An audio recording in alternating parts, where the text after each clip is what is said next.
Good evening, everyone. Today, we're going to answer a very big question. And that question is, how do you get to know yourself? And before we answer that, for me, I want to give you context of where I am. And right now, I'm in a beautiful meditation hall in Singapore.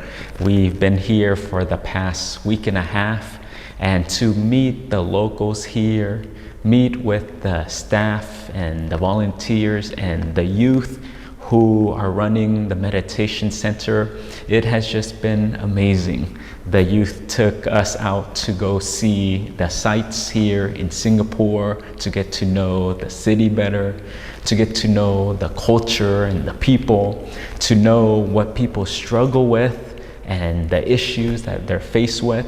But for us, then, we also got a chance to do a 3-day meditation class. And each class was completely full.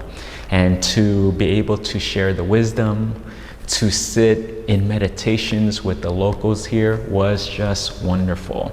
And from that, one of the questions that we got is, how do you get to know, or how do you know yourself better? And in this video, for me, I wanted to give you 6 tools that would be helpful for you to start that process. So let's get going.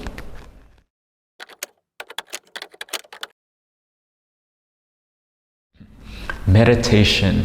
For those who are on the journey of getting to know oneself, you need to meditate. This is so key and so important, is because you need the tool to observe yourself, and meditation helps you to accomplish that.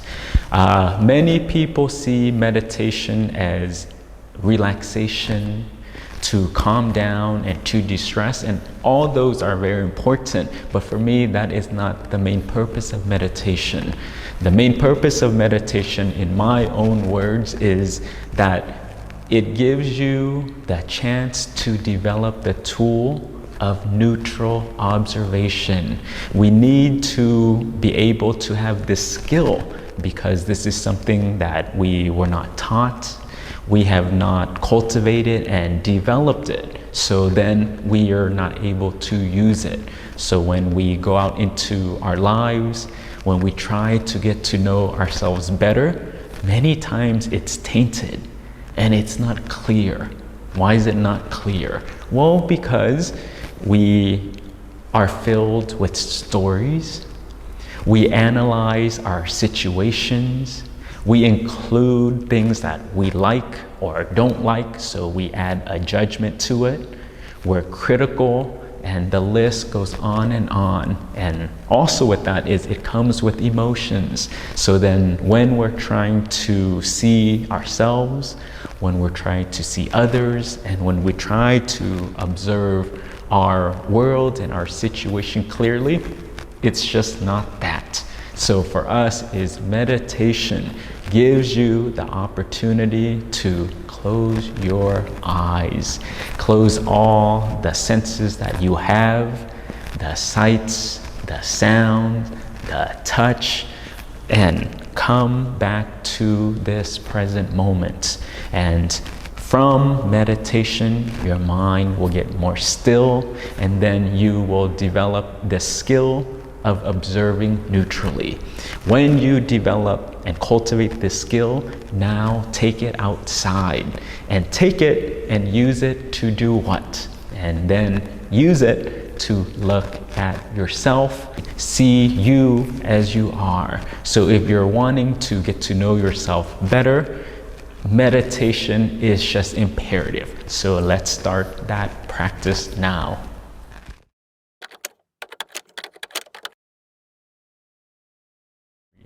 Journal. Once you develop the skill of observation, now you're using it to look at yourselves, then you need to log it. You need to put these things down, and what I find that is so helpful is just journaling. That way you can start to see the pattern. So what exactly are you journaling and keeping track of? But some tips that may be helpful is, 1, pay attention to your thoughts. Thoughts are happening automatically every single moment, and they're running. And many times we're just unconscious. We don't even know that it's playing in the background, so it's just going automatically. But if you can, now pay attention to it. See and observe how you think.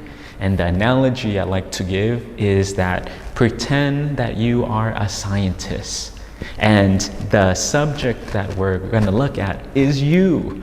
Put yourself under this microscope and start to see what comes up. And again, when it comes to thoughts, then see what is running through this loop, what is playing over and over, what memories continue to pop up, what analysis do you judge and see the world, what lens are you looking at. So continue to notice it. Continue to write down these thoughts. Oh, this is how I'm seeing the situation. This is how I'm seeing myself. And this is how I'm seeing others and the world at this moment. And keep track of that. Another thing that you can start to journal is to see your speech. Have you ever paid attention to how do you talk? And if you took the time to really observe yourself, whoa, it is so fascinating. When you speak, is it loving and is it kind? When you speak, is it divisive? Do you bring conflict to people? Are you manipulative with your words? Do you even keep your words, or do you just spew things? And we just say things, and is it truthful or is it false? Are you omitting certain things? But if you can, now track this part of it. And again, slowly catch. No judgment, but just pay attention to it. Another thing that you can look at are your actions. What do you do? And how do you behave? Have you taken the time to really see what drives it? Oh, what motivates my behaviors? Oh, what triggers it? What is the intention of my behaviors? But again, this is one more thing to look at. And then a last thing that you can start to study is just even your emotions. They fluctuate so much day in and day out. Your emotions from morning time to your emotions from nighttime. Don't get too attached to them, but what I find is that if you can start to log them to see how do they arise, what started it, what triggers it. But again, this is one more insight to you. But if you can, this is one way that will give you more perspective into you.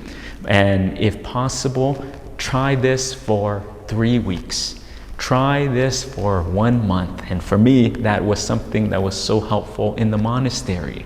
And I took out this journal and I just knew I want to learn more about me. I've never done that before. No one has taught me. But the second piece to it is study yourself neutrally. Pretend like this is a game and I want to figure me out. I want to understand me better and just keep catching these patterns. There it is again. That is how I talk. Wow, I didn't even know I behaved that way. Over and over and over. Wow, I compare myself a lot. Wow, I'm so jealous of other people. Don't add a story, but just catch it. One of the things that we all understand is regarding education. For us, we all go to school. And in school, we're taught all these different subjects. Math, English, sciences, arts, and it takes time to understand those subjects. But what are we not taught? And what we're not taught is us. And us is one subject. Fortunately or unfortunately, this is a subject that lasts a lifetime.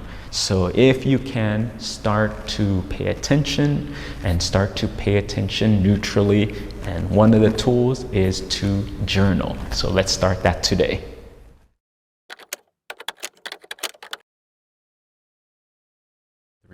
Get feedback.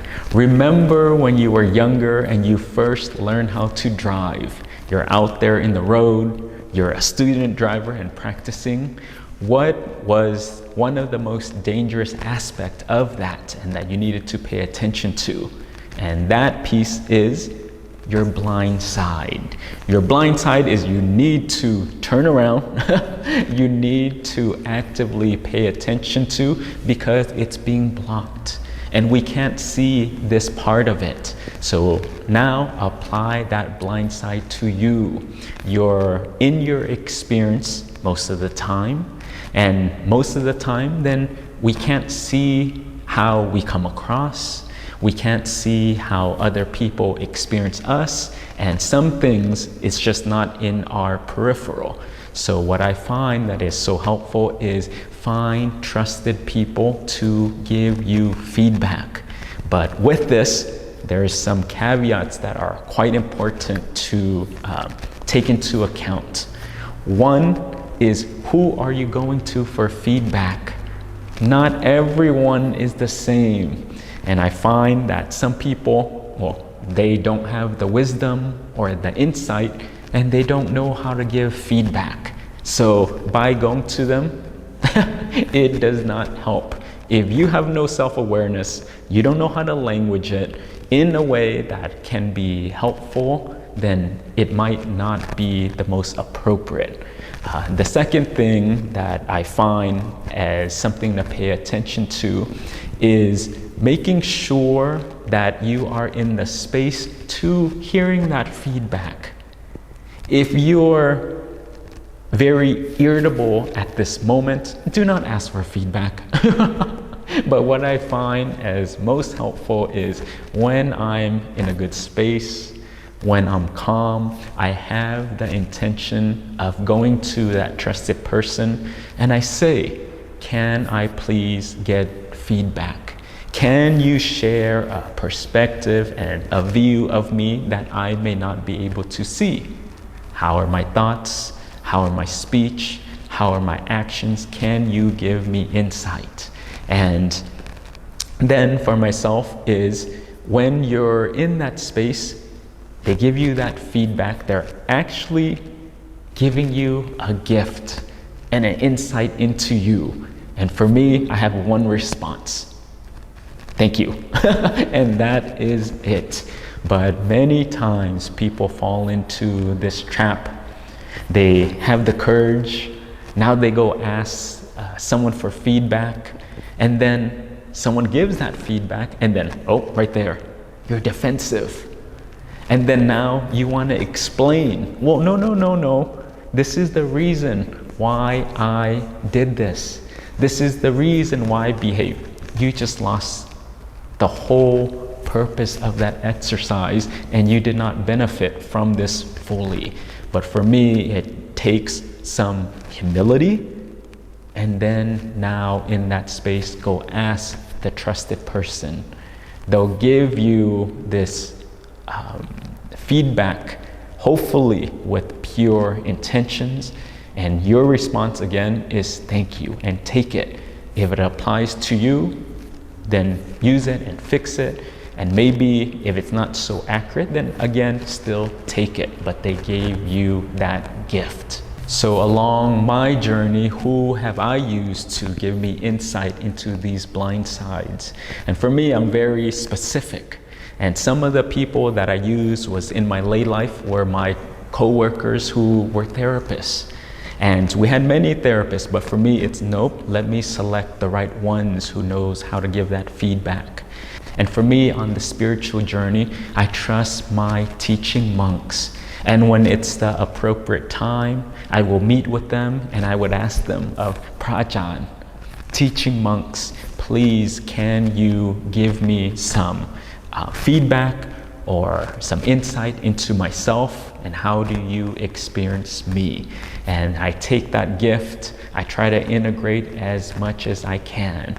But again, in your situation, it is different, but see what works for you. And if you can, try to find trusted people that you can get feedback from.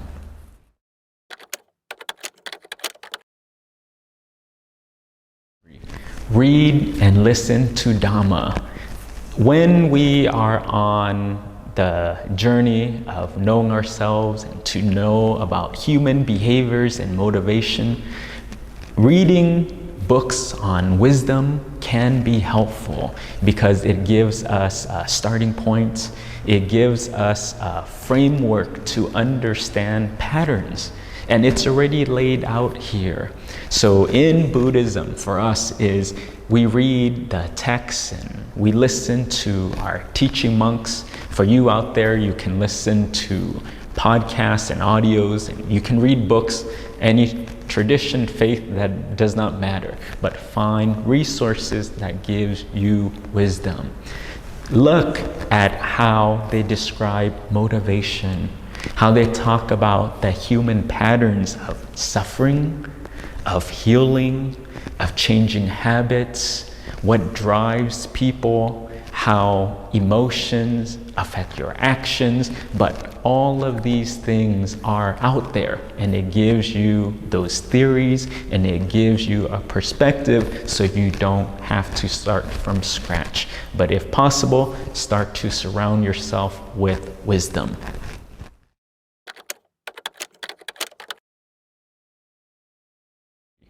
Practice. We are surrounded and we're in the age of information. We have so much access to the teachings. We have so much access to information that can help our lives, and that is great. Now, take it to the next step. And the next step of that is practice the things that you are learning in all the books. I get it, they're good. I love books.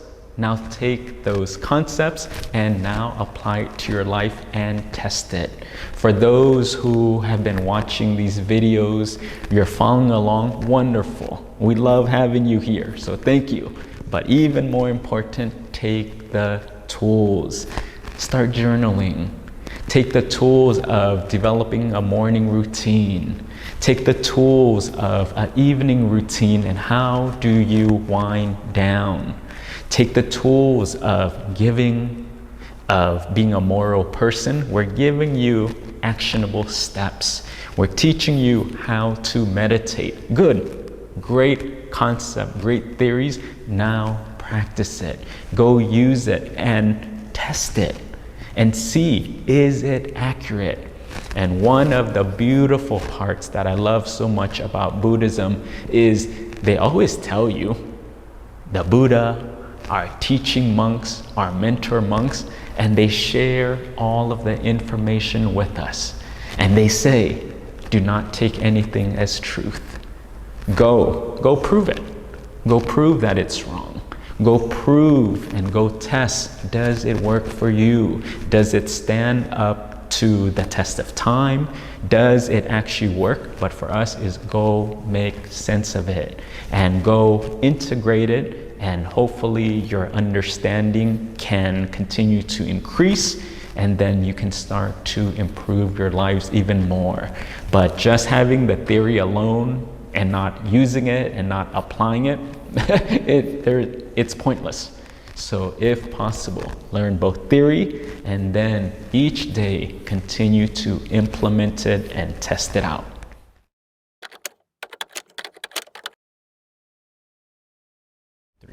Be with oneself. If you're on the journey to getting to know yourself better, you need alone time. You need a quiet space. You need a place with little distractions and come back to being with you. Why this is important is because after learning the information, after practicing the information, now you need to review. You need to contemplate and you need to reflect to see of today, how did I do? Today, what makes sense? What does not make sense? What am I lacking? Am I going the right direction? But we have all this data. And now we need to synthesize it and then to see what is correct. And for the things that are working for you, keep doing. And the things that no longer serve you, start to let them go. And each day, hopefully, you can improve little by little. Little by little, add the good things. The things that are not helpful for you, get rid of them. Get rid of them, and you can start to refine yourself. So if possible, make time to slow down and be by yourself.